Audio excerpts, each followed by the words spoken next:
Sonic Adventure was a launch title for the North American Dreamcast back in 1999. In 2003, it was ported to the GameCube and Windows with enhanced visuals and some extra content titled Sonic Adventure DX. This Windows port would be the basis for the digital release on Xbox Live and PlayStation Network in 2010.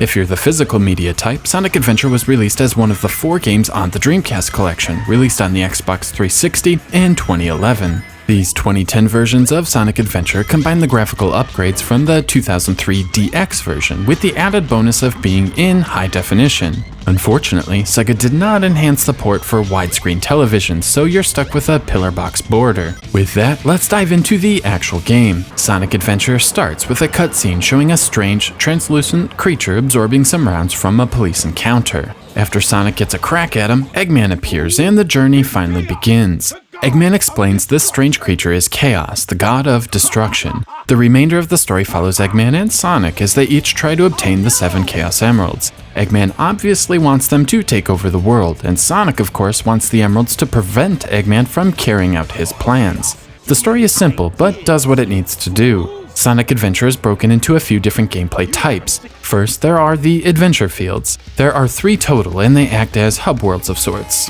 They are not huge, but are used to get you from level to level, trigger cutscenes, and are even used as locations for boss battles. Back in 1999, I found them occasionally confusing and would sometimes wander around wondering where to go next. In 2015, I find them to be a non-issue. It is generally obvious where to go next, and I don't find them offensive in the slightest. Next are the actual levels, called action stages. Sonic has 10 total, and these play out like one would expect from a 3D Sonic title. Emerald Coast plays out like a typical Sonic first level, with lush green scenery. To understand why Sonic Adventure is loved by so many, we really have to travel back to 1999. The last real Sonic game was released in 1994. Sega fans then watched the company fumble around for a whopping 5 years, as the rest of the gaming world sped by.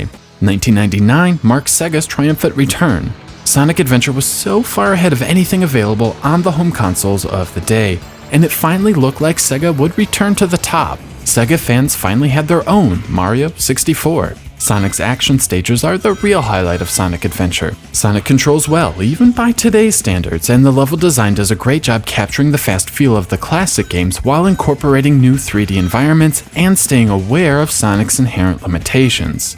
What makes the levels so great is their flow. Sonic Team did a great job blending high-speed sections, platforming, light puzzle elements, and excellent enemy placement to create some of the best 3D Sonic levels ever. The bar was set so high with this first 3D adventure, all subsequent games have struggled to match their brilliance, and Sonic fans have been frustrated with Sega ever since.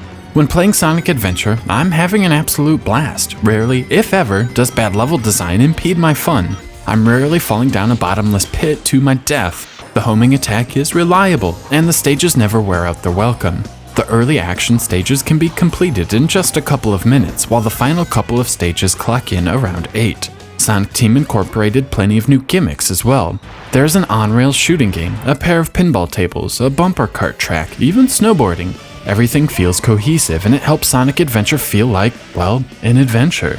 As Sonic's campaign comes to a close, he runs into a strange mural showing the previously mentioned God of Destruction. We are then introduced to the first flashback. Here, the Master Emerald is showcased in some burning runes. A strange-looking tribal Echidna is then shown, proclaiming she must stop something. It's intriguing for sure, but this is all we see during Sonic's campaign. Speaking of which, Sonic's campaign comes to a conclusion with an epic showdown against Eggman, in what is probably my favorite encounter with Eggman ever. The Egg Viper looks awesome, the patterns are tough, and defeating him is immensely satisfying, rather than frustrating. From start to finish, the adventure is just under 3 hours and works perfectly as a standalone Sonic game. However, Sonic Adventure is a much bigger game. There are 5 more campaigns to complete. Next is Tales. Rather than a standalone story, Sonic Team chose to retell the original tale from a new perspective. This works sort of like the film Vantage Point, and I applaud the ambition of Sonic Team. Some liberties are taken, however, and the story changes a few boss encounters, having Tails fight rather than Sonic, but I find it works well enough. Tails also has a flashback to the tribal Echidnas, only this time the Master Emerald Shrine is intact rather than on fire. The familiar looking Tikal informs Tails the controller is the one who unifies the 7 Chaos, before Tails awakes from his flashback. While Sonic had 10 action stages, Tails has just 5, and these are truncated versions of Sonic stages. This repetition really doesn't bother me though, as I find the level design to be enjoyable. As Tails can fly, some floating rings are added to the stages, taking advantage of Tails' moveset. It works well enough and is a good excuse to race through some familiar territory. In Sonic's campaign, the story ends with the Egg Viper going down. Tails' campaign picks up where this left off. We see Eggman fall from the sky to Station Square, upset at his defeat by Sonic yet again. He then decides to blow up Station Square with a missile. Fortunately, it doesn't explode. As Sonic is nowhere to be found, it's all up to Tails to secure the missile and take down Eggman once and for all. With his newfound courage, thanks to all of Sonic's mentoring over the years, Tails finally finds his own identity, rather than being just a sidekick, and his campaign comes to a satisfying conclusion. The entire campaign can be completed in just over an hour, and I feel it is an enjoyable side quest. Next up is Knuckles. From the classic titles, we know Knuckles is the guardian of the Master Emerald, but we really don't know how he got there or why. The Knuckles campaign in Sonic Adventure does a great job fleshing out his backstory. The adventure starts on Angel Island, where Knuckles guards the Master Emerald. Immediately, we should notice the set piece looks just like the flashbacks we've already seen. Shortly thereafter, the Master Emerald is shattered, and out comes Chaos, along with an orb.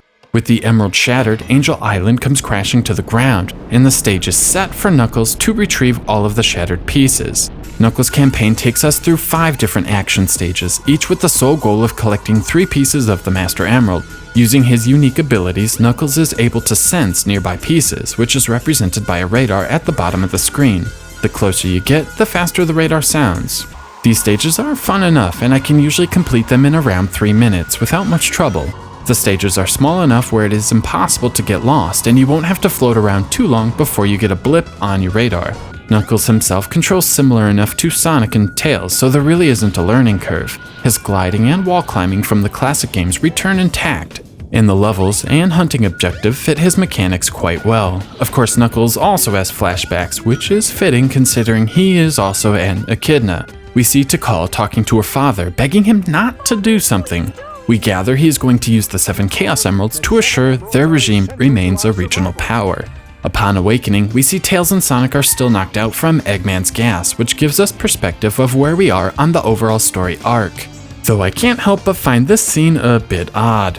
Later on, some of Sonic Adventure's weak points do start to shine through a bit. Mainly, a few key sequences are repeated for the 3rd time in a row. Knuckles has to battle Sonic, which is both disappointing and lame. And then we have to fight Chaos 4 in the pond for the 3rd time. With each playthrough, I find it more and more disturbing our main hero can walk on the pond while Chaos swims underneath. To highlight such a strange phenomenon 3 times is a strange choice. In another flashback, we can see Tikal clearly upset at what her father has done. We can hear Chaos roar in the background, giving a further hint as to what the Master Emerald and the 7 Chaos Emeralds are all about. This also foreshadows the fate Dr. Eggman will receive for awakening the God of Destruction and feeding it Chaos Emeralds. As I continue to play through Sonic Adventure over the years, it is Knuckles' campaign I have begun to appreciate the most. I rather enjoy how Sonic Team finally fleshed out his backstory, and we learn why he is so indifferent to the struggles between Eggman and Sonic. He just doesn't care, he has a higher purpose. With 3 excellent campaigns behind us, we move towards the controversial campaigns. First up is Amy Rose. Like Knuckles, the classic titles don't really flesh out the character, and Sonic Team takes the opportunity to finally put a personality to the pink face. Obviously, she is obsessed with Sonic and wants to marry him, despite his indifference to her. I actually find this somewhat obnoxious, and this need for a man to make her feel complete wouldn't really fly in 2015. It is a touch sexist and dates the game. Thankfully, she does play a minor role in the overall story arc. A birdie comes crashing down from the sky, who she immediately rescues and befriends. With this, one of Eggman's robots begins chasing her and the bird, which sets the tone for her 3 action stages.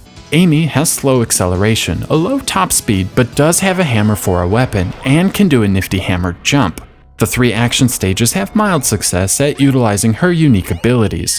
Her hammer can be used to destroy stage hazards, and her hammer jump allows her to jump over higher obstacles than the other characters. Additionally, she has more interaction with the environments, with the game forcing you to turn cranks to open doors and dropping cubes into matching locations. The change of pace from fast to slow doesn't bother me as much as it should. Amy controls well enough, though her hammer will occasionally miss badniks. Some parts are actually clever, like how the reflection in the mirror alerts you to collapsing floors. When Amy isn't crushing on Sonic, we actually see she has a big heart. Her selflessness in saving this little bird is admirable, and this is the character trait Sonic Team should have spent more time developing. As far as the main story arc, the little bird is actually stashing a Chaos Emerald, which explains why Eggman's robot is after her. Sonic Adventure actually does a fairly solid job keeping track of all 7 Chaos Emeralds, and Amy's contribution does impact the story, even though it is very minor. Now, I'm not saying Amy's 3 action stages could stand on their own, but as a side quest to develop the Amy Rose character, they're just fine. With some tweaks to her speed and acceleration, these would actually be quite strong. This brings us to the notorious BIG, the cat. As you no doubt know, Big the Cat features 4 action stages where you go fishing. Back in 1999, the fishing did not bother anyone, and everyone was instead offended by the dreadful voice acting. I even double-checked both the GameSpot and IGN reviews from 1998 and 1999. Neither mention any issues with the fishing stages. As time passes, Big the Cat has been demonized for his odd inclusion. But if I'm being perfectly honest, these are not terrible. In each stage, you are trying to rescue Big's friend Froggy, who has grown a mysterious tail and is acting weird. Big the Cat has to catch him from 4 different bodies of water. All you need to do is locate Froggy and cast your line. Once Froggy bites, simply snag him, then reel him in without breaking your line. The first stage took me 2 minutes. The second stage took me 2 minutes. The third stage is a bit trickier, but still only took me 2.5 minutes. The fourth and final stage involves some light platforming, but still only took 3 minutes. If you add it all up, there is less than 10 minutes of fishing. In the grand scheme of the adventure, the 10 minutes spent fishing is a non-issue. At worst, it is a waste of time. At best, it's an entertaining side quest, and I refuse to allow its inclusion to spoil the game for me. Big's addition to the story is very minor. Basically, Froggy swallowed a Chaos Emerald. Yeah. The 6th and final campaign is E102 Gamma. His story actually gives us some behind the scenes of the inner workings of Eggman's organization, and I find it enjoyable to see Eggman interact with characters other than Sonic. While we watch Gamma interact with Amy Rose during her campaign, I enjoyed seeing how the story plays out from his perspective. Basically, Gamma comes to realize Eggman is evil, and we follow Gamma as he comes to the conclusion he must free his brothers from the Mad Doctor. His gameplay is unique, combining platforming with shooting to create a fun little campaign. You hold down the action button to lock onto targets, and then release to fire your missiles. Time is added to the clock for each target you hit, and destroying multiple targets at once will yield exponentially more time. The conclusion of these action stages is a fight against one of your brothers. Gamma has determined that destroying them is the only way to free them. It's a bit morbid, but does the job. After finally clearing all 6 campaigns, a 7th campaign is revealed. Here, Chaos has absorbed the negative energy from all 7 Chaos Emeralds to form Perfect Chaos. Just like the flashback suggested, Perfect Chaos is hell-bent on destroying the world. Sonic then absorbs the positive energy remaining in the Chaos Emeralds to go supersonic, take down the God of Destruction, and restore order to the world. It is a satisfying conclusion to the adventure. After playing the game at a reasonable pace, watching every single cutscene, Sonic Adventure took me just under 10 hours to complete. I did take a lot of notes during the game, however, so a typical playthrough should be a couple hours less. A majority of the time is spent with the main trio, with the 3 secondary characters taking up far less of the playtime. As a whole, I find Sonic Adventure to be an immensely enjoyable experience, but the game certainly has flaws. This starts with the presentation. The script and voice acting is acceptable, but the pacing is sometimes off. There are way too many awkward pauses after delivering lines. The lip syncing is poor as well. Considering this Xbox 360 version is a port of the director's cut, I would expect these things to be cleaned up. There are also some clipping issues I did not experience with the Dreamcast original. On a couple of occasions I fell through the world. While this did only happen to me twice, I suspect there are a few other glitches I didn't run into. Again, this doesn't happen on the Dreamcast version, but were introduced when the game was ported to the GameCube. My final issue with Sonic Adventure is with the pacing of the gameplay. Sometimes you are simply traveling from cutscene to cutscene. Near the end of the game, you watch a cutscene, then move forward 10 feet to trigger the next one. Stuff like this should have been cut out of the game completely, and it feels like padding rather than gameplay. When playing with Big the Cat, you are told you need to leave the egg carrier. I walk past the crashed tornado, but nothing happens. I then wandered around for 15 minutes wondering where to go. I revisit the tornado and the final cutscene plays. This should have been triggered the first time, but I guess I wasn't close enough or something. It is really annoying, and his campaign should have ended at the final boss fight. The addition of wandering around serves no real purpose. The awkward pacing of the voice delivery, the rare glitches, and the pointless wandering around are really just nitpicks. Sonic Adventure is an awesome game. It is clear Sonic Team brought their A game. Sonic Adventure succeeds at being a great sequel to the Genesis titles.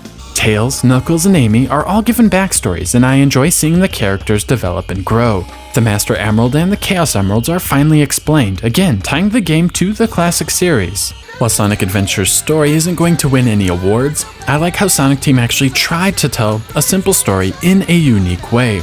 Seeing events happen from new perspectives and having new elements introduced with each campaign is creative. But most important, Sonic Adventure is enjoyable. Racing through the action stages is a ton of fun.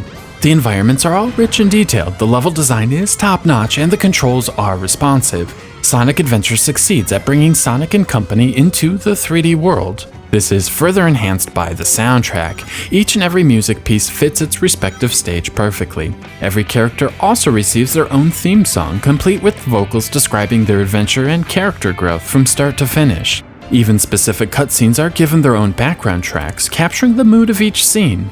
In 1999, absolutely nothing could compare to the epicness of Sonic Adventure's soundtrack, and it still holds up exceptionally well. When playing Sonic Adventure, you have two choices. You can let the little things ruin your experience. For some, bad lip syncing, 10 minutes of fishing, and Amy's slow acceleration is enough to make Sonic Adventure a bad game. For me, the glass is half full. Sonic Adventure is an amazing game from start to finish. From the opening stage with whales chasing me, to the final showdown with the Egg Viper, and finally Perfect Chaos, Sonic Adventure is fun. It brings me back to 1999, when it seemed like Sega had finally gotten out of their slump, and the future was bright for the Dreamcast. Playing this game in high definition with a better frame rate on the Xbox 360 just makes the game all the better.